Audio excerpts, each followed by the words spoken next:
आज की इस वीडियो में और मेरे इस अनुभवी कथन में बात करती हूँ कुदरत को मैंने अपना स्कूल क्यों माना।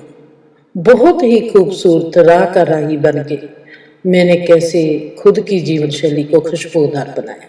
चलो बात करते हैं आज मेरे इस अनुभव की।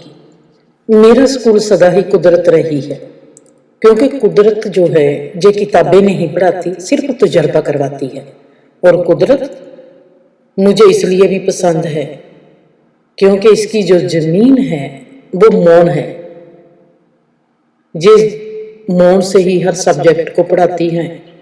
धर्म के अनेक रूप हो सकते हैं, अलग अलग विधि, अलग अलग सूत्र, अलग अलग कर्म कांड, अलग अलग हट योग हो सकते हैं, पर कुदरत का रूप हर जीव के लिए एक ही है।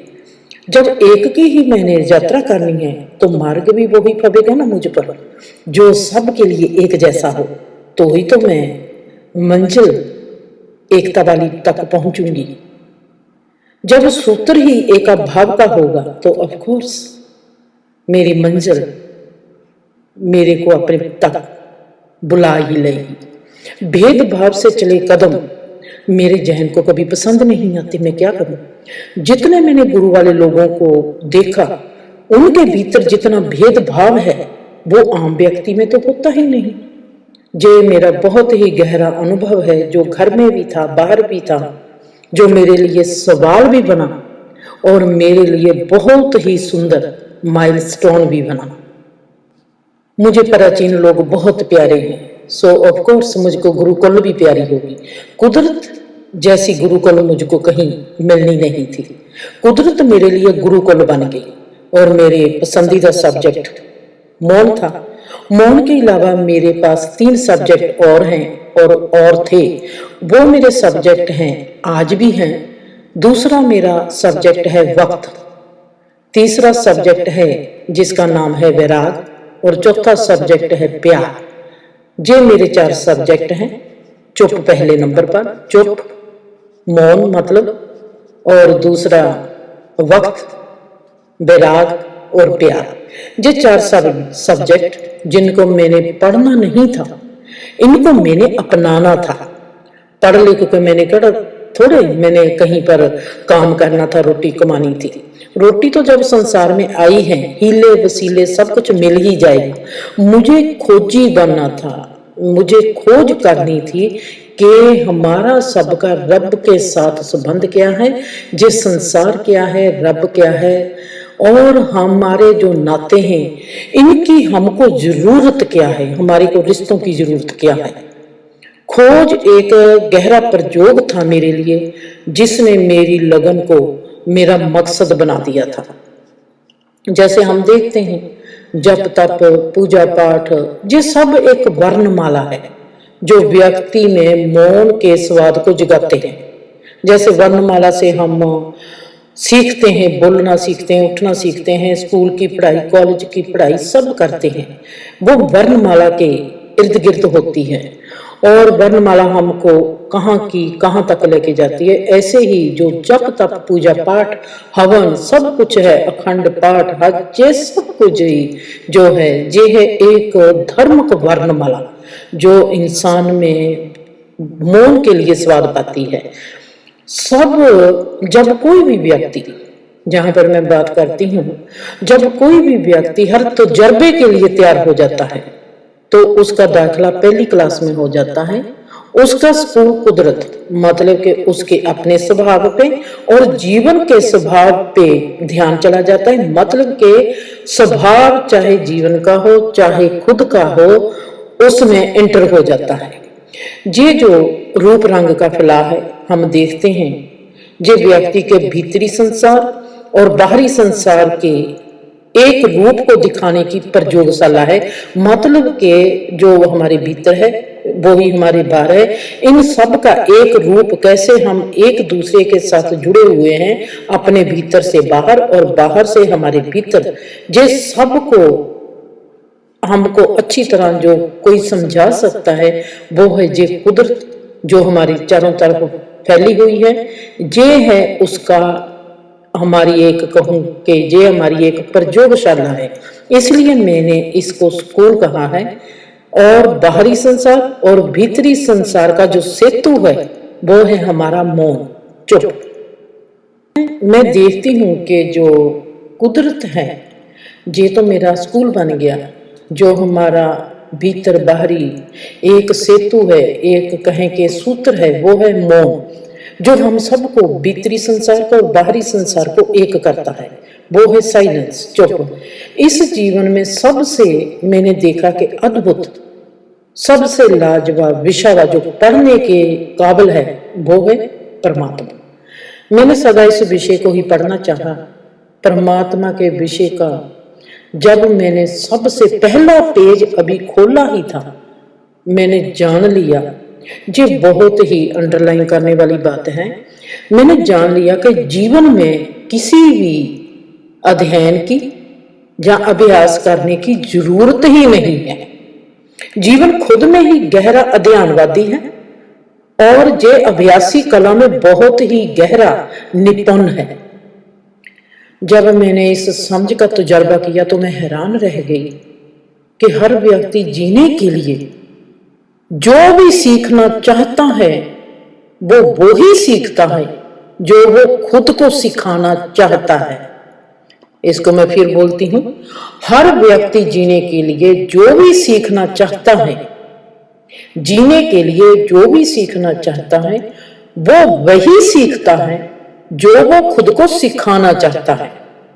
अब इसकी दूसरी लाइन है जो मैंने पहली बार ही जाकर देखा, व्यक्ति तलाश उसी की करता है। व्यक्ति तलाश उसी की करता है जो उसने खुद बनना होता है। व्यक्ति तलाश उसी की करता है जो उसने खुद बनना होता है। मैं कहूं कि मुझको तलाश है किसी गुरु की, जब मैं कहूं कि मुझको तलाश है गुरु की, जब मैं कहूं कि मुझको तलाश है संसार की, मैं कुछ भी कहूं, वो मेरी तलाश, मेरी प्यास है जो मेरे भीतरी स्वभाव के साथ जुड़ी हुई है। जो मेरी तलाश है वो ही मैंने खुद को बनाना है। मैं ढूंढती फिरती हूँ, मुझको ये भी नहीं चाहिए, मुझको ये भी नहीं चाहिए, मैं क्या ढूंढती फिरती हूँ? मेरी तलाश क्या है?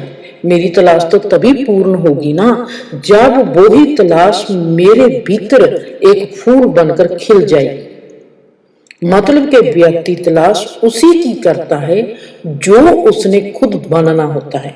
बस मैं समझ गई कि जीवन एक कलाकार है और व्यक्ति इस जीवन की सिर्फ एक कला है। मैंने देखा, फिर मैंने समझा, फिर मैंने देखा कि ये जो मार्ग मुझको दिखाई दे गया, कुदरत मेरा स्कूल है, वहां पर मेरा सब्जेक्ट है 4, जिसमें मैं पहले एंटर होना चाहती हूं कि मौन क्या है, मौन काहे के लिए है, हमने मौन क्यों होना है, चुप से हमारा नाता क्या है, चुप से संसार का नाता क्या है, क्यों है चुप, क्यों जरूरी है।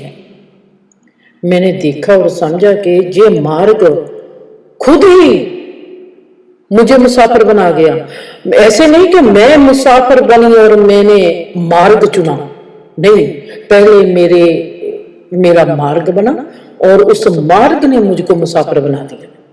अब मैं राही बन गई। इस राही बनने में मेरे को क्या हिदायतें देती है ये कुदरत। वो कहती है अपने जीवन की ओर देख, आज तक तुमने क्या सीखा है।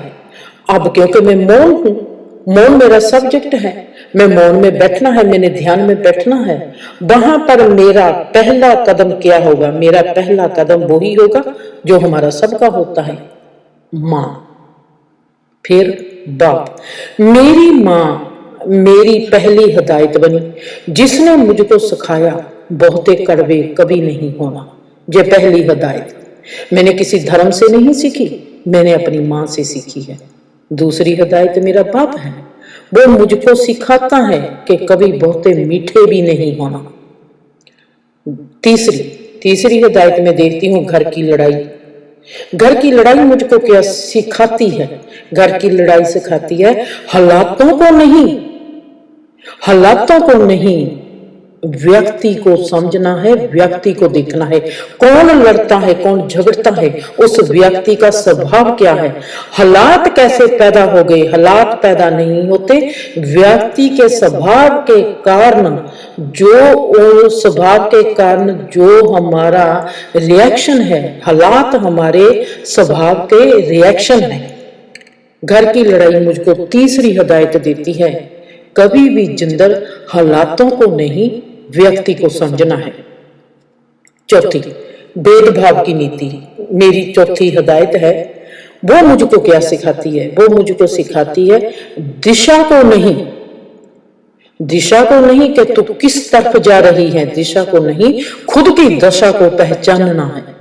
भेदभाव की नीति मुझको सिखाती है कभी भी किसी दिशा को नहीं, चाहे वो दिशा संसार की ओर जाती है, चाहे वो जाती है धर्म की ओर, तुमने कभी दिशा को नहीं देखना, तुमने खुद की दशा को पहचानना है कि जिंदर तुम्हारी दशा क्या है।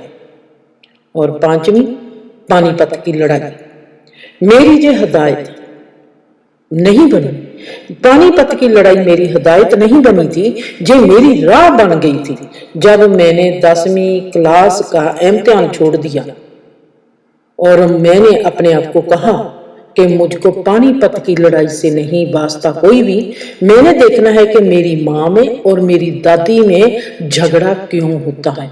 और मैं 10वीं क्लास का हिस्ट्री का पेपर छोड़ के घर आ गई। धर्म अब है मेरा 1 2 3 4 5 6, छेवां मुझको धर्म क्या सिखाता है। धर्म मेरे लिए रब की पहचान के निशान चिन्ह बने। हर धर्म मेरे लिए रब की पहचान के निशान चिन्ह बने। जब मैंने कहा कि मैंने मूल मंत्र का जाप नहीं करना, ये मेरा पहला धर्म की पहचान, रब की पहचान का निशान चिन्ह था। जब मैंने कहा मैंने मूल मंत्र का जाप नहीं करना, मुझको मूल मंत्र का जाप नहीं चाहिए, मुझको मूल मंत्र का अनुभव चाहिए। सातवां, ये जो संसार है ये मेरे लिए धर्मशाला बन गया। कैसे बन गया? जब मेरा मन बैरागी हो गया और कुदरत मेरे लिए प्रयोगशाला बन गई, जब मैं इसकी राही बन गई। लो जी, अब विद्यार्थी तैयार है जिसने त्याग और विराग के साथ दोस्ती कर ली और चल पड़ी अपनी एक अयोगी, एक बहुत ही अनमोल, एक बहुत ही खूबसूरत राह पर। मेरे इस बहुत ही खूबसूरत स्कूल में सबसे पहले मेरा जो अनुभव था वो क्या था? वो अनुभव ये था, जिंदगी हर जीव को, जिंदगी तमाम जीव को, हर चीज को, हर जीव को, हर हिस्से को वो सब कुछ प्रदान करती है जिसकी उसको बीमारी में, परेशानी में, कठिनाई में जरूरत होती है। और ये सब वहां है, हमारे भीतर भी है, हमारे बाहर भी है। हमारे भीतर सभी चीजों का स्रोत है। हमारा स्वभाव ही, जो हमारा स्वभाव है वो ही हमारा सूत्रा बन जाता है, जो हमको हमारे व्यक्तिगत स्रोत से मिलवाता है। हमारा व्यक्तिगत स्रोत है, हमारा व्यक्तिगत स्रोत है हमारी आत्मा की पहचान। हमारी आत्मा की पहचान हमारा व्यक्तिगत स्रोत है। मतलब के आत्मा की पहचान क्या? मतलब के आत्मबोध, मतलब के सेल्फ रियलाइजेशन।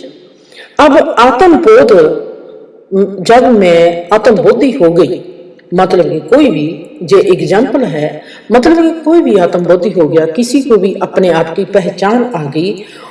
अब आत्मबोध में दिखाई क्या देता है, ये कैसा अनुभव है? लो अब हम बात करते हैं आत्मबोध में दिखाई क्या देता है और ये कैसा अनुभव है।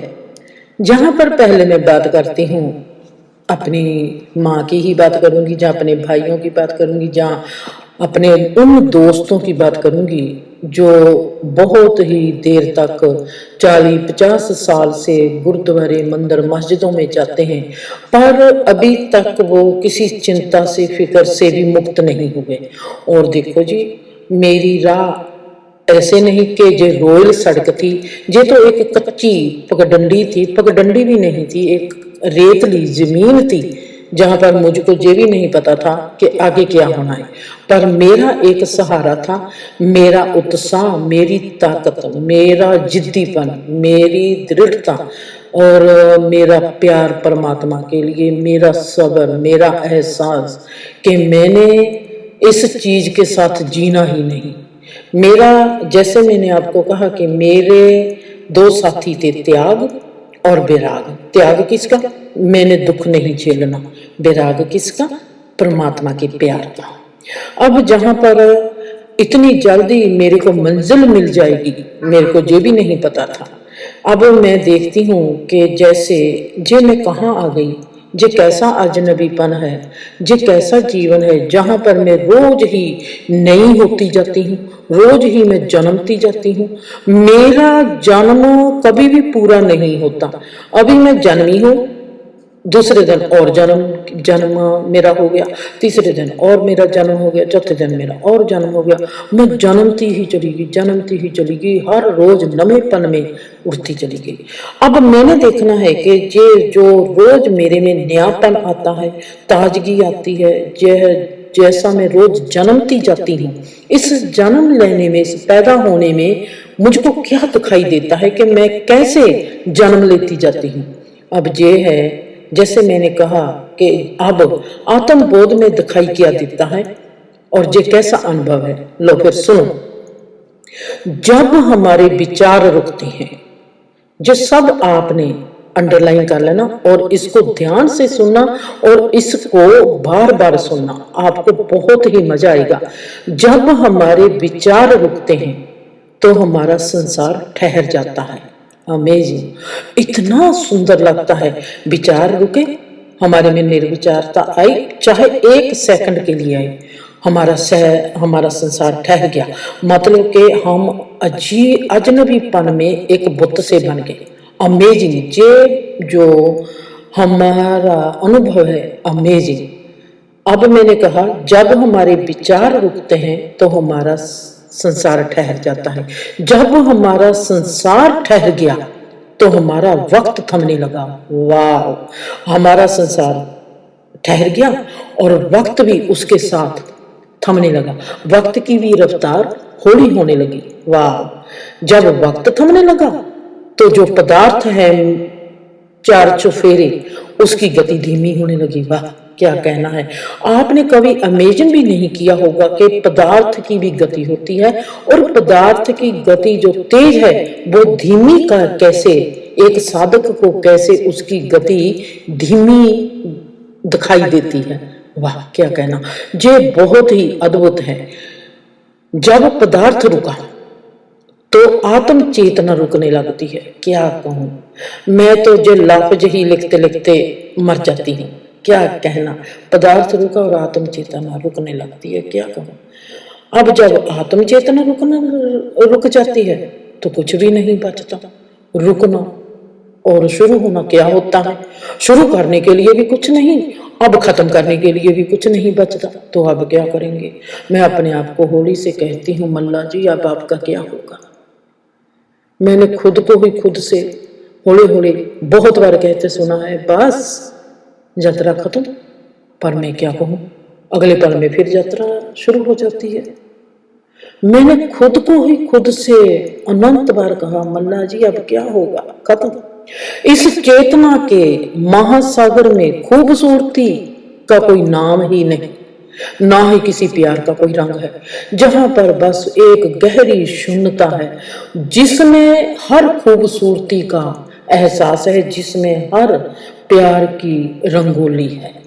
लेकिन प्रेमियों के साथ जो इस हकीकी प्रेम के दीवाने हैं वो इस सब कुछ को खुद में समा सकते हैं, जहां पर फिर खूबसूरती रूप ले लेती है और प्यार रंग से अरंग, रंग से विरागी बनके अपना इस तमाम जीवन में नाम कमाता है।